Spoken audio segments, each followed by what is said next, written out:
Penduduk di Rantau Panjang Pasir Mas ketika ini dalam persediaan menghadapi musim banjir di Kelantan.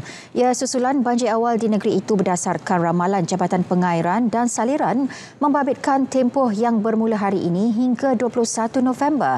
Bagi mendapatkan keadaan semasa, kita bersama Amirul Hafiz Rosli. Silakan Amirul.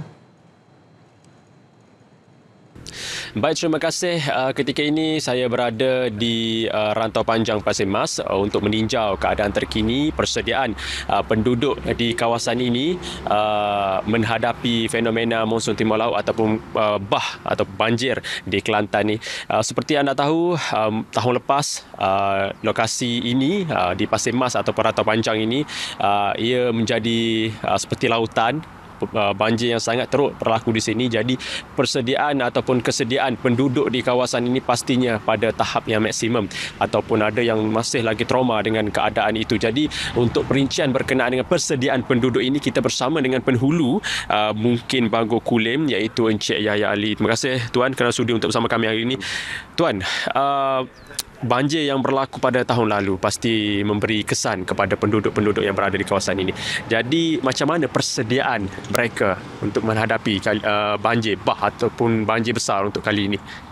Kita ni di kawasan Rantau Panjang ni kita biasa dah dengan keadaan banjir. Jadi keadaan mananya masyarakat setempat ni memang selalu bersiap siagalah menghadapi banjir. Mana buat sekarang ni ada dah yang sudah membuat panggil paru ataupun contoh panggil staging untuk simpan barang tempat tinggi. Maknanya lah ni ramai dah orang tempat tu sudah akak barang tempat tinggi. Di setengah-setengah tempat tu pihak NGO sudah bagi bantuan rumah, bukan rumah rakit jugalah, supaya basah rakit ni untuk orang kampung letak barang berharga lah untuk letak lah tu. Sebabnya biasanya kalau rumah rendah ni parah dia atas rumah tu mungkin sekat dada. Jadi kita kata kalau sipen tak lepas lah.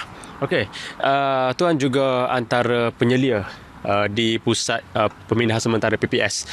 Tuan bertugas di PPS di Gua Tinggi itu. Macam mana persediaan di PPS itu Tuan? Masalah ni kita di PPS ni kita sudah siap sedialah untuk menghadapi banjir. Untuk bila masa banjir tiba tu kita sudah bersedia dengan bekalan makanan, peralatan semua sudah cukup. Standby untuk masa seminggu tu memang sudah sedia. Pihak JKM sudah sedia. Tiap-tiap PPS tu sudah hantar stok makanan dan peralatan sudah cukup. Okey, pesananlah mudah cerita kepada penduduk-penduduk di kawasan Tuan sendiri untuk lebih peka dengan info semasa kalaulah berlaku banjir itu terus ke pusat pemindahan sementara. Saya ni sihatkan pada orang kampung semua tu ikutilah perkembangan berita-berita semasa mengenai parah air ke keadaan cuaca supaya kita dapat bersedia-sedia. Okey, terima kasih Tuan kerana sudi untuk bersama kami untuk hari ini. Saya kira itu sahaja perkongsian yang dapat saya kongsikan untuk anda. Kembali ke Angkasa Puri. Assalamualaikum. Baik, terima kasih Amirul.